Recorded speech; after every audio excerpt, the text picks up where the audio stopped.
Hello guys, welcome back to the after show critic. So ഇന്ന് review ചെയ്യാൻ പോകുന്നത് retro എന്ന സിനിമയാണ്. നമ്മുടെ സൂര്യയും പൂജ ഹെഗ്ഡെയും ജോജു ജോർജും പിന്നെ ജയറാം അഭിനയിക്കുന്ന സിനിമയാണ്.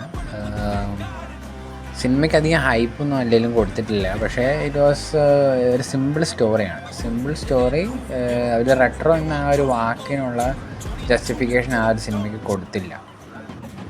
ആ റെട്രോ എന്ന പഴയ ഒരു കാലഘട്ടത്തെക്കുറിച്ചുള്ള ആ ഒരു ഇതും പുതിയ ഒരു ഇതും കൂടി മിക്സായിപ്പോയി അവർ ചെയ്തത്. ശരിക്കും പറഞ്ഞാൽ അവരുടെ എക്സിക്യൂഷൻ അങ്ങോട്ട് കറക്റ്റായിട്ടില്ല. പക്ഷേ സ്റ്റോറി വൈസ് ഒരു നല്ല സിമ്പിൾ സ്റ്റോറിയാണ്. എൻഡിങ്ങിൽ കുറച്ച് സ്പീഡിൽ അടിച്ചു തീർത്ത പോലെ തോന്നി.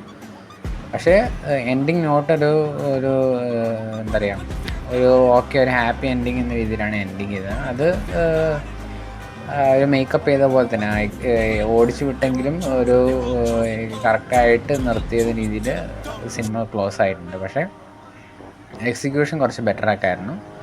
പിന്നെ സൂര്യൻ്റെ ക്യാരക്ടർ നമുക്ക് കാണുമ്പോൾ കുറേ നമുക്ക് ഈ ജാക്കി ചാൻ്റെ ഒക്കെ ഒരു ജാപ്പനീസ് കരാട്ടെ സ്റ്റൈലൊക്കെ കുറേ ഇടികളും കാര്യങ്ങളുണ്ട്. അപ്പോൾ സൂര്യനെ കാണുമ്പോൾ ആദ്യം നമുക്ക് ആ ഒരു സ്റ്റൈലാണ് കാണാൻ പറ്റുക.